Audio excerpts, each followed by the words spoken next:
Hey, whoa. Don't get too excited, kid. Ladies and gentlemen, we are here for Chicago Bulls post-game show. It is your boy, Pat the Designer. I am joined by AD to my right. Yeah.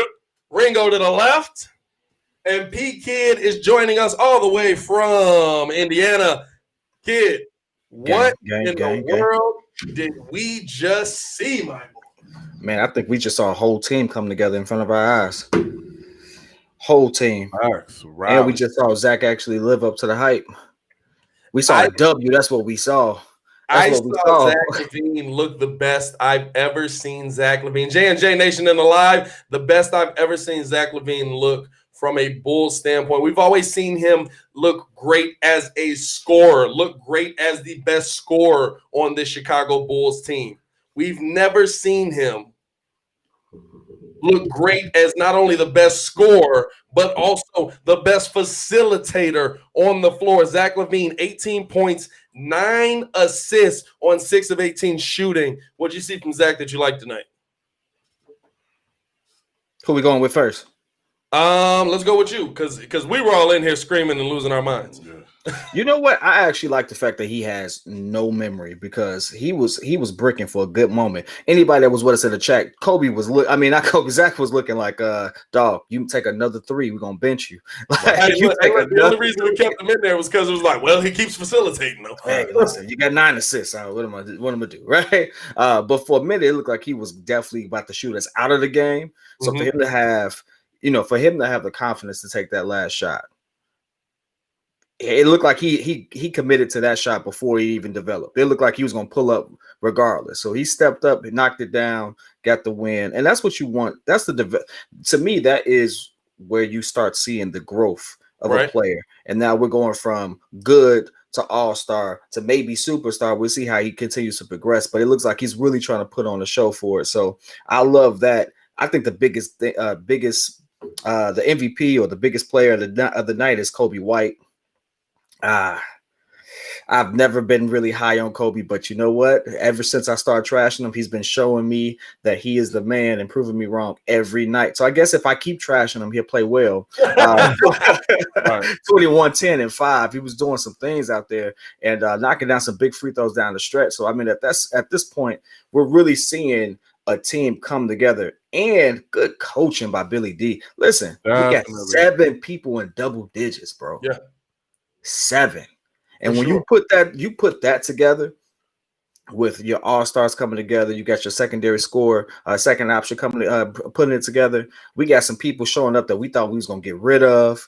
Out of order coming up where we thought he was going out of there. Wendell showing up where he should be. I didn't see too much of Gafford tonight, which is what I'm surprised. Did y'all see? Didn't see a lot of key moments though. I think he had a lot of stuff that won't show up on the stat sheet. He came in a key probably 3 to 5 minute stretch. Got a couple blocks that didn't stop the score from getting too out of hand. He got 10 minutes. Only put up 2 rebounds, 2 points. I mean, hey, shout out to him though. Now I will say this. That like AD's kind of saying, that was one of those games you had to see because literally, like if you look at the numbers, you're gonna be like, wow, he basically didn't play. Right. But when you saw what he did when he got in there, I like the thing I like about Gafford is you can tell that they're trying their best to get Wendell going. Wendell's a number 7 pick. Gafford's a second round pick. I'm sorry. Your priority is not Denzel or Daniel Gafford. It's just not. We may want him, but your priority is not Daniel Gafford. Your priority is figuring out how to get your number 7 pick in the draft to work. No, I think there will be other games where Gafford might match up better, but Wendell, it was his night tonight. But I think that the thing is, you see them making an effort to that to the point where we're sitting here watching moments where Wendell is playing horrible. But he comes out of it. He came out of it tonight. Wendell Carter, 13 points, 3 boards, 5 assists. I'm not going to lie to you. I need the boards to be more than anything. But down the stretch, Wendell gave you some good production that he was not giving you early on. What do you think of Wendell's game, AD? Like I said, I would like 10 for 10, 10 and 10. I always would want 10 and 10 from him. Right. But he wasn't the one that I've been accusing lately, or in previous games, I've accused him of being in the way, not assertively setting a pick and wanting to roll to the basket, or losing himself literally on the court. Right. So that wasn't him tonight. He need a hamburger. I would say, I honestly, for me, and the thing that I was saying, that to me, I feel like for him to be a small ball center in this league, and then you see where the league is going. I mean, you got the Bam Adebayo, you got the John Collins, you got the Jaren Jackson Jr.'s. He has the ability to shoot the three. He can put the ball on the floor. I don't know about the ability to shoot the three. Well, not now, because he's not confident. But you see, the defensive instincts are there. In those last 3 minutes, he showed you like why. Hey, I can be a piece. I can contribute. Mm-hmm. He just has to get more confident, because right now he's not looking comfortable. If you say 10 and 10 AD, I'm looking at 16 and 10 from him. Honestly, I'm gonna be real with you. For a number 7 pick, that is what I need. I need you to be at least. That's what I need. You to be at least 16 and 10. Off rip. He played the last 2 years. You number 7, bro. and it's like you have to and we were talking about it during the game. The fouls might have took him out of his confidence, but in order for you to be great and call yourself a starter in this league, you're going to need to fight through that. Chris said, I love when you on my man, but stop drinking out of 80s cup, bro. So, but it's 16 and 10 not possible? That's the question there.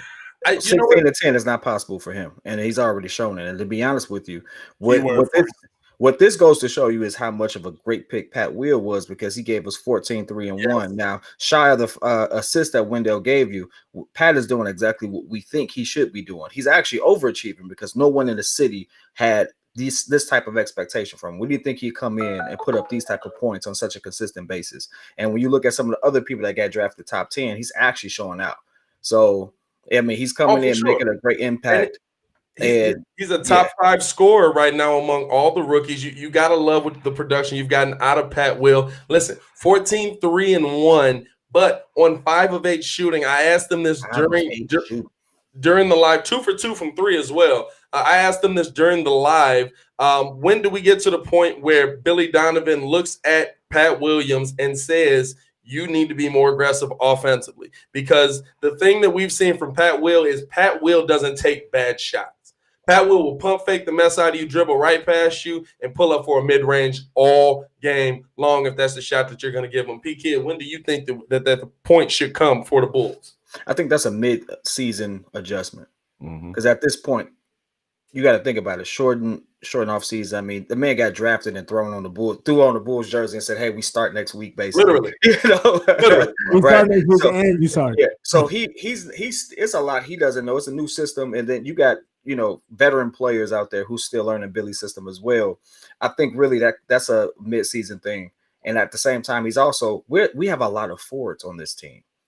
We are very forward heavy, and so because of that, he's just picking his spots. And at this point, it'll be evident. I mean, the cream always rises to the top. It'll be real evident who the star forward on our team is, and he's going to get that tick real soon. I mean, it's only been it's less than 10 games, first 10 games, basically. Yeah, this is 7, right? This is game 8. Bulls are 4-4. Now, Bulls are the 500 record, ladies and gentlemen. Hey, look how much we've gone from, all right, we don't know about this pick, to we like this pick, to, okay, this kid is something serious. I mean, listen, he's doing what he needs to do. He's putting his head down. He's going to work.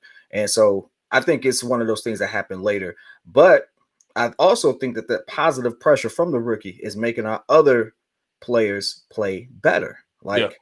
Otto Porter Jr., we didn't expect him to have the last couple of games. We knew he had the talent at one time, but let's be honest, we didn't have high hopes for him. Laurie, when he is on, he's playing a lot better. So, I mean, this may be the type of energy we need, and I think the only adjustment that we really should make is Gafford for Wendell. We in the starting lineup at that point, and then we're good at that point. I think that's something that we definitely could see. I think from what we've seen, Billy is literally evaluating.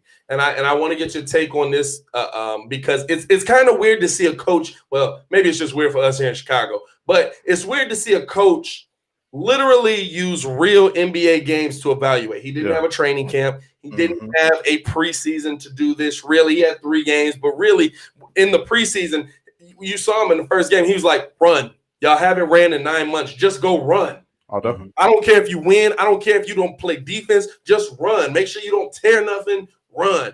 But he's literally using real NBA games to evaluate his players. And we saw the first change of possibly many that this Bulls team could go through tonight with Kobe White spending more of his time off ball. How did you like seeing Zach LaVine at the point, Kobe White off ball, and just seeing you saw him a little, you saw Kobe a little bit at the point, but more so off ball. Ringo, what'd you think about that? And that was my thing, honestly, from the beginning. Like from even the first couple of games, even the preseason, I mean, I think it was either the first or second game against the Hawks. Like, he doesn't look comfortable to me at the PG position. Yeah. But he can score his tail off. Yeah.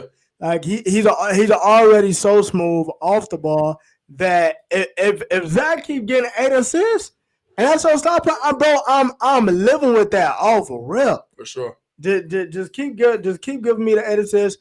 Keep doing what you're doing defensively. I would want him to play a little bit better, but Kobe definitely showing a little bit. Jay Chris, you know what it is. You know I've been calling for it. Here's the thing I don't like, though. When we've relied on Zach to play point, his shooting percentage has gone down. His scoring goes down, absolutely. And so because of that, it's that give or take. And I don't know. You're also missing Sato because of COVID. You're missing, technically you're missing Archie Diacono. But you're missing, your true point is on this team. He's just not there right now. So does this lineup stay the same through this whole trip? Like, no, we get no additions, correct?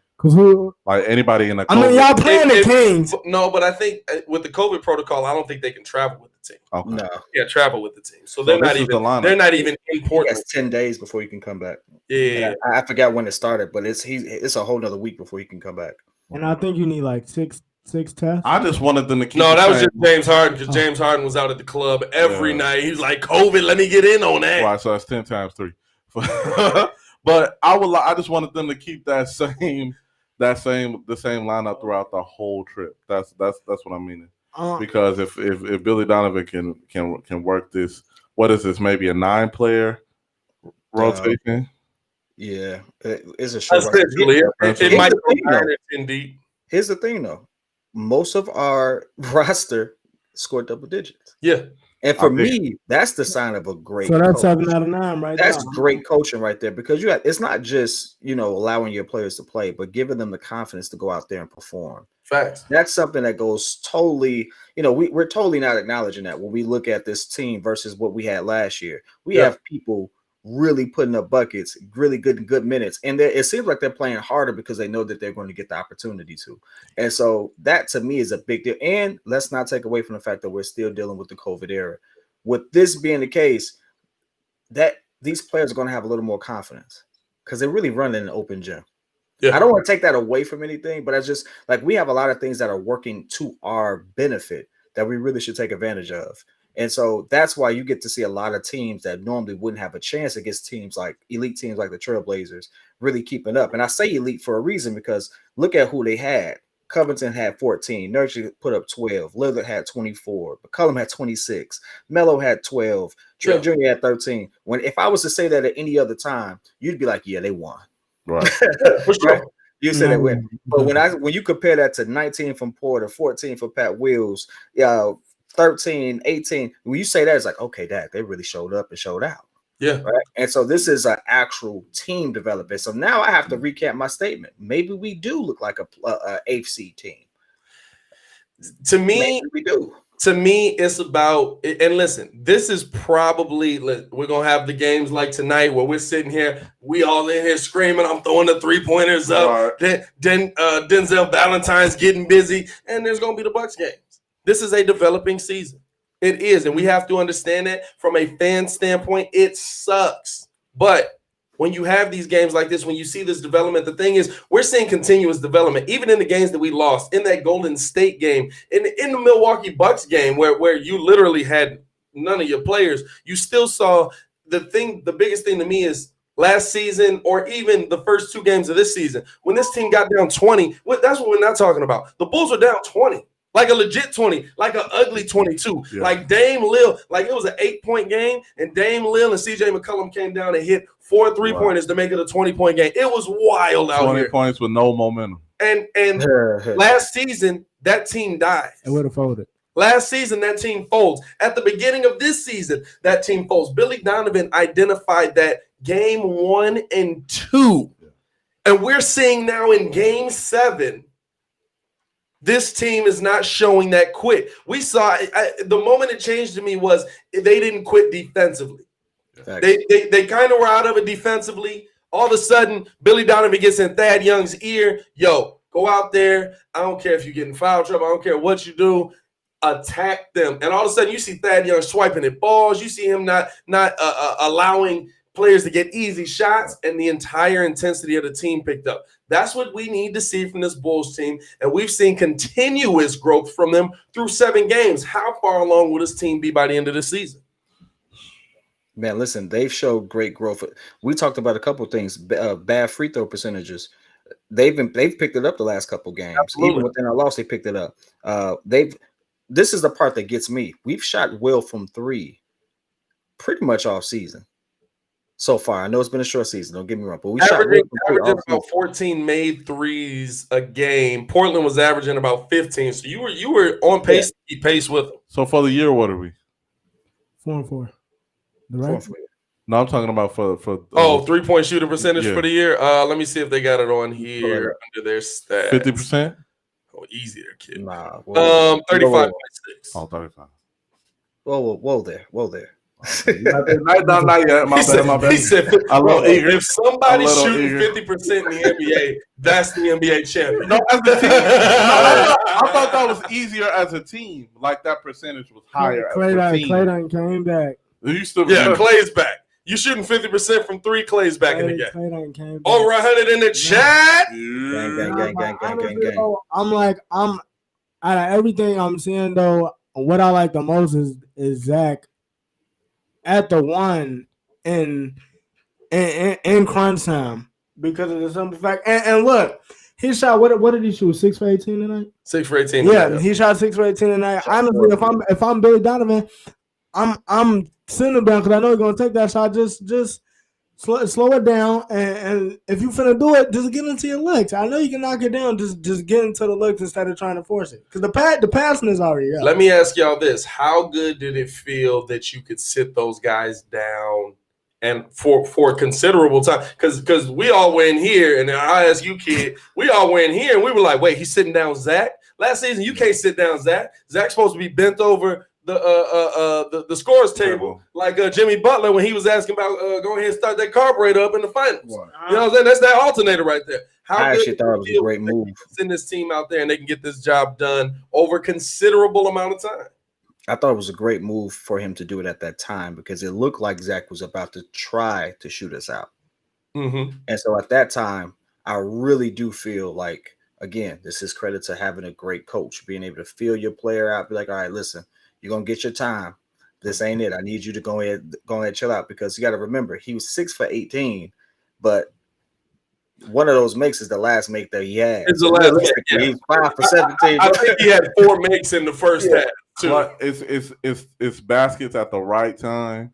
And 2, I like the fact that instead of trying to keep up with the shooting, Zach is playing a defense on the other end, and then allowing, like, that's cool. He can rely on a Pat Wheel. Definitely, it's more scoring can even be had from him.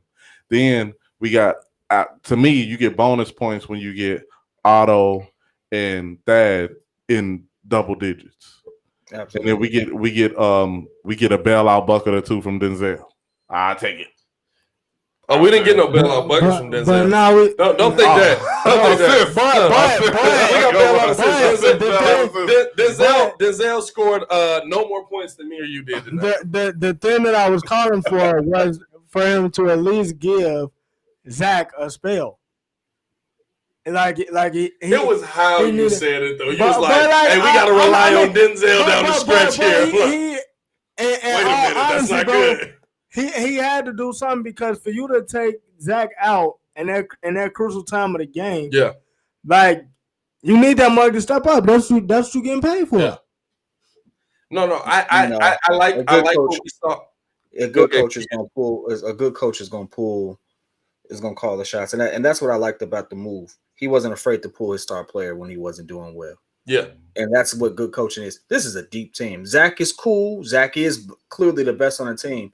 But to be honest, the way that we look, we got a pretty good bench. Yeah. And so we got people who should be able to, again, like you said, there's professionals, right? You should be able to at least do your job well enough for us to get this together. And that's the type of accountability Billy brings to that. Chris Paul talks a lot about the relationship him and Billy developed. That's great coaching. Billy is a great coach. Mm-hmm. And so him to do that, him not being afraid to do that, he's not going to let him come in and James Harden him. Yeah, you're right. I'm going to sit you down for a second. I'm going to sit you down.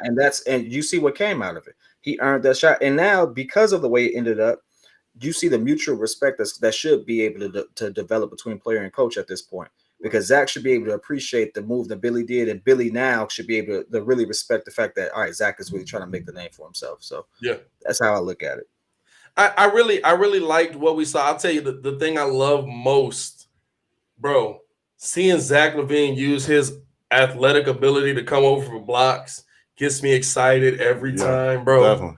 Gets me so hyped every time, bro. I don't care if he get the block or not. Seeing that man jump as high as Derrick Jones Jr. did to dunk that ball, which hey, Wendell, I took it back. You're going to hear in the chat. I took it back. I said, I need to see Wendell challenging that. You don't challenge that, brother. Hey, I want him to put the other one down off the mess when he Hey, listen, I didn't because we were in the game at that point. But no, I think the biggest thing this Bulls team can do is continue to improve. Now let's look ahead. Going into the next game. Listen, you can get. I like this one going into Sacramento. 3 games in a row here for the Bulls and go on a little bit of a momentum run. Sacramento having some issues. De'Aaron Fox right now, the number 1 player there. Marvin Bagley having some issues with the staff. Both fathers of both players calling for the player to be traded for. I'm wondering if AK goes in there, has a little conversation, says, "Hey, we get you out of Porter, you give us, whatever." Marvin Bagley, but I like my man. Porter Wendell for Marvin Bagley, maybe, you know what I'm saying. But what do you think about this game coming up? AD versus the Kings. I think this is a chance for the Bulls to get 3 in a row here. I think in this situation, we're playing another run and gun team. Mm-hmm. The Bulls can now. We're seeing tonight. We saw a clear kind of distinguished way that they will choose to run their offense. Yeah. So if we want to again come in there, play the way that the Bulls play, Billy Donovan, of course, familiar with these West Coast teams, will again be familiar with Sacramento. I'm sure he will have these Bulls prepared. Again, I want to see a balanced scoring effort. Of course, with Pat Will and Zach LaVine at the head of that scoring effort. And again, spreading the floor, rebounds, and effort. We want to see good effort from this Bulls team. I think these are the games where, and I like that Pat Will got more involved tonight. And Kid, I'll ask you this. Are these the games that you want to see Pat Will play his best? Because listen, it's not going to get easier for this kid over the next few games. They're sending him out there to play the number 1 players on these teams. Your next 3 number 1s, you got LeBron James, Kawhi Leonard, and or Paul George, and then Jason Tatum. And then Paul George said, "Hey, people think it's sweet out here." Hey, listen, we saw what Devin said. We saw what Devin Booker said. But honestly, though, PG ain't playing on this track, well, just the next game, I feel like the Bulls could take them. Marvin Bagley for where he was drafted, because they was talking about the Kings. The Kings should have took Luka. Like the Sacramento Kings interior defense is just off right now. The only thing I will say, you got to get back and please find Buddy Hield. Yeah. I was just about to say that and looking forward to this game. That's just it. Go ahead, kid. No, my fault, Ringo. No, I was just gonna say, please, fam, because literally the offense is literally we're going to get the rebound, give it to De'Aaron Fox, watch him push, watch him push, and then you feel me? We finna he'll just finna trail, and we basically finna get these threes up because they has no interior defense. I'm looking at this next game as an easy dub because, well, let me take that back. I ain't gonna say easy, and shout out to Ringo for mentioning Buddy Hield because last game they lost by a considerable amount to Golden State. They got Steph over there doing this thing with it, but he shot 3 from 11. Now here's an interesting thing for Buddy. He took 12 shots, 11 of them were threes.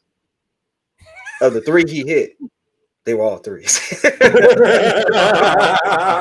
So my man literally took 11 threes and 1 just bucket. It's like I didn't watch the game, so forgive me if y'all did in the chat.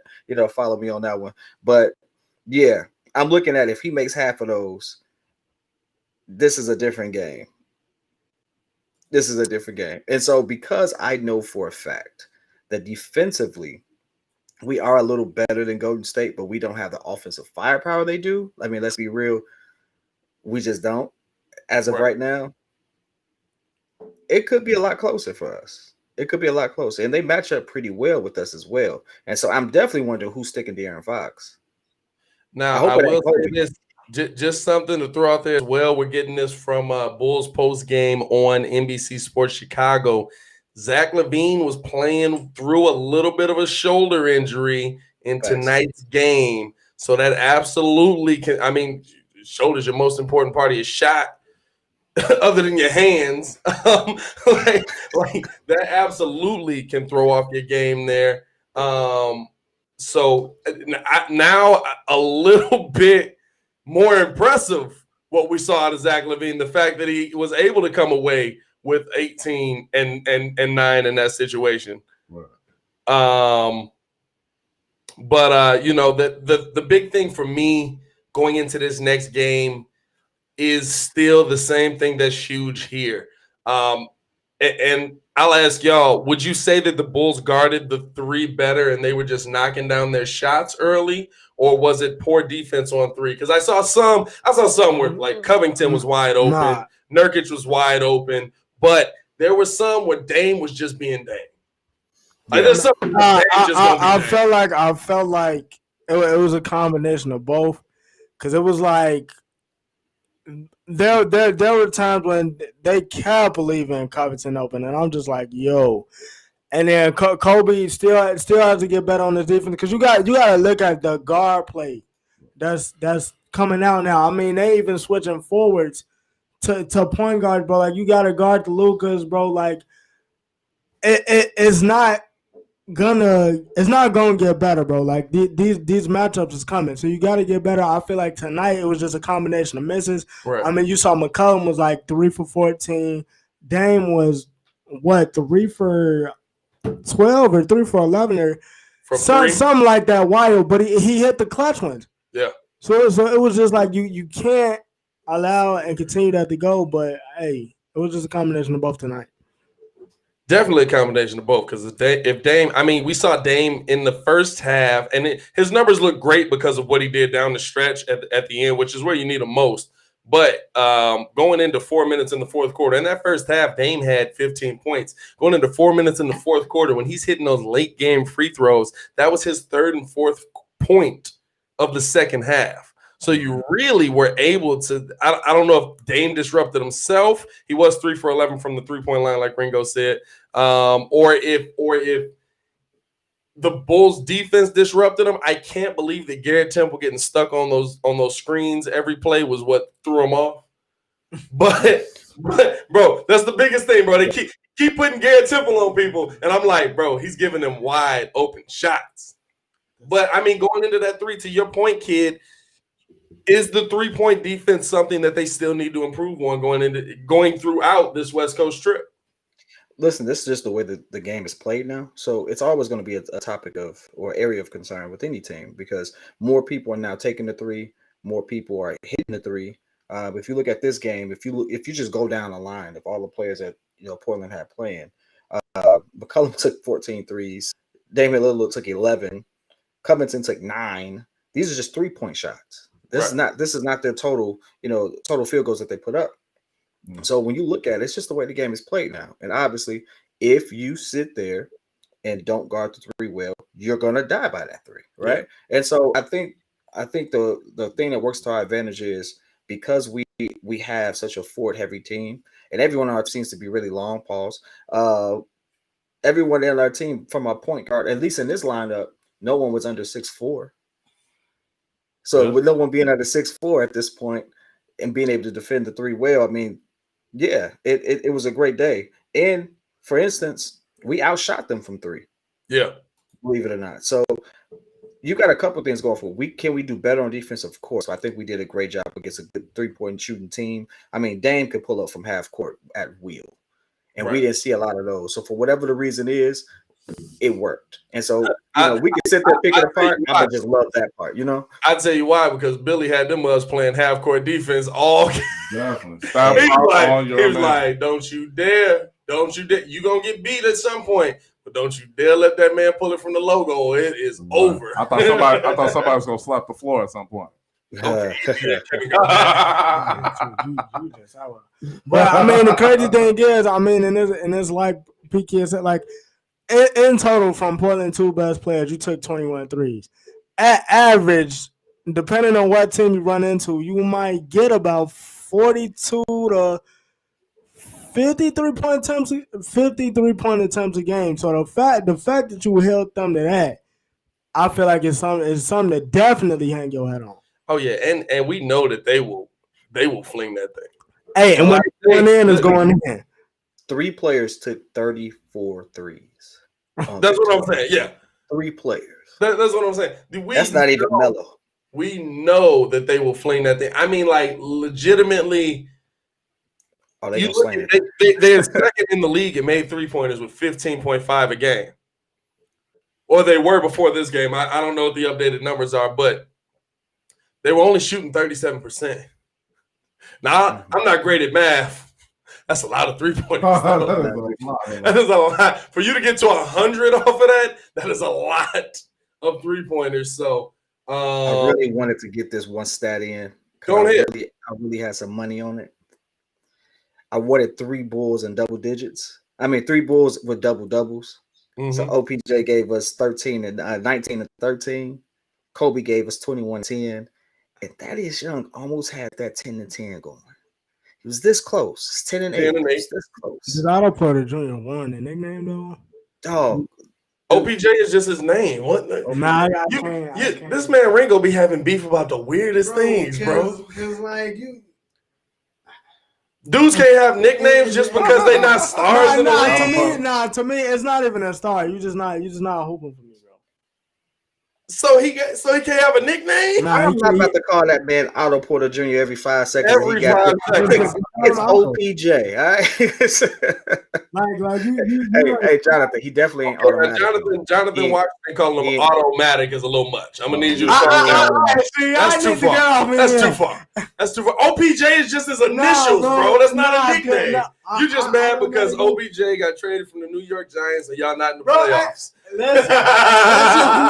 We're not even on that right now. I think we found the connection. Yeah, there it is right there. So what y'all got for the next game real quick? Games I have. Any last minute thoughts, fellas? What y'all got for the next game? I got a dub? What we got? I will. There's too many. I think we go into a Sacramento team that is very distracted. So I feel like if the Bulls come in focused and just come in looking to catch a body, we will. So I got the Bulls. You think those trade talks going to distract Wendell? Yes, they are too. They are a very young team. I think everybody is looking at their lease like, okay, can I break this? It's an issue. Hey, look, the only way go ahead. I'm sorry. Wendell is going to be bothered by it is if all of a sudden AK shows up at the stadium, just like, wait a minute, what you doing here?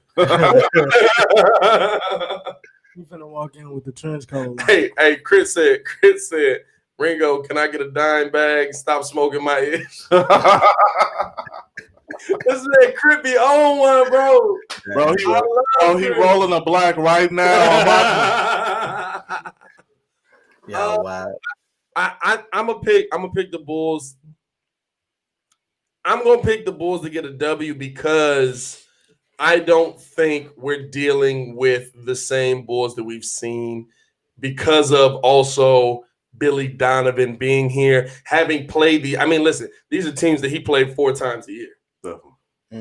These are not teams that he's not accustomed to. These are not teams that he's not used. These are teams that he's just coming off of. He's literally had a game plan for these mugs the entire time. Don't it feel good not to be worried about the head coaching position? Oh my God, it's wild, bro. I'm not even worried about the assistant coaches. I'm not worried about the trainers. Dog, it feels good to actually have some winning ball games within Chicago. It's actually going to be a fun week because even after the Kings, we got the Lakers right before the Bears on Saturday. Listen, if we get a dub there and beat the Saints, baby. Hey, I love it. If we beat the Saints, Ringo gonna die because he been talking big trash. No, time out. Before we get off there, I didn't even talk trash. I just said Mitch is looking bad going into the playoffs. You just got on me. Who? You did. What are you talking about? Man, we can pull up the receipts. We're not finna. You have to close out on you, dog. All right. Hey, look. Hey, kid. Got the nerve to talk trash with Daniel Jones standing under center over there. Bro. Hey, man. Kid, give us your prediction for the Kings game, my boy. Oh man, I got a dub. Probably not as close, but I got a dub coming for us, and I'm hoping we can see the same type of offensive output. You know, multiple people in double digits. Hope to get that 2 people with the double. And yeah, hopefully we see some continued continuity and everything like that. And hopefully Zach is playing if that shoulder injury is as bad as they say it is. It seemed like I guess he came into the game with it tonight. So he played through it tonight. I don't know, listen, you can play through something one night and all of a sudden that mug swell up on you out of nowhere. We all been there. Oh, my ankle good. Oh, wait a minute. I can't walk in work today. As long as you don't need Tommy John, we good. Okay, easy. Ringo, what you got for your prediction for this Bulls-Kings game, my boy? I got the Bulls. Okay. I got the Bulls. Hey, listen, this is a C-Red show right here. I'm not even going to stunt with you. I got the Bulls. I think that y'all finna come out. Even if Zach isn't as healthy, I still think y'all pull out the dub. I think this is a game where Kobe White can definitely show the guy, and I definitely feel like Gafford might get a little bit more take this game. Yeah. I can see it because I think we're going to start slowly seeing changes from Billy Donovan. I think we're going to slowly start seeing some I guess I don't think Wendell's going to be a 35-minute player. But mind you, it's a back-to-back. It's absolutely a back-to-back. This is tomorrow. Back and then the Lakers the day after. You're probably gonna see more. But here's the thing: the Bulls don't have a bench right now. Like we have a bench, and it's like, the bench looks good. But in all honesty, you're missing 4 players that all play. Mm-hmm. Right now, you're missing Sato, you're missing Lowry, you're missing Archie, which I don't know why he plays, but that's a whole nother story. And then you're missing and you're missing C. Hutch. I'm good with a Bulls loss against the Kings if it means we're resting players because we want to show out or compete with the Lakers. Yeah, that's what I'm okay with. The season is long enough. It's early enough. I don't think you have to sit there and run your players into the ground for the Kings. Well, we run on momentum as well. The Bulls definitely run on momentum. We'll see. Hey, listen, I'm just happy with the fact that we can actually sit on here and talk. About W. Hey, look, and let's be honest. And talk about good basketball. That was good basketball. That was a good game. That was not the Bulls won because Portland was trash tonight. That was good basketball we saw tonight. So enjoy it, C-Red Nation, because listen, like I said, it's going to be a very up and down season. Want to thank AD for pulling up. Ringo, appreciate y'all for pulling up in studio. P.Kidd joining us for the post-game show. We'll definitely be we probably going to have to get the podcast in early next week so that we can do that Bulls game as well. Or tomorrow, my fault, next week. Tomorrow, it's 12 o'clock. I got to be at work in like 4 hours. Y'all stay safe out there in Chicago. To continue watching our Chicago Bulls content, click the links in the descriptions below. It's your boy, Pat the Designer, back at it again.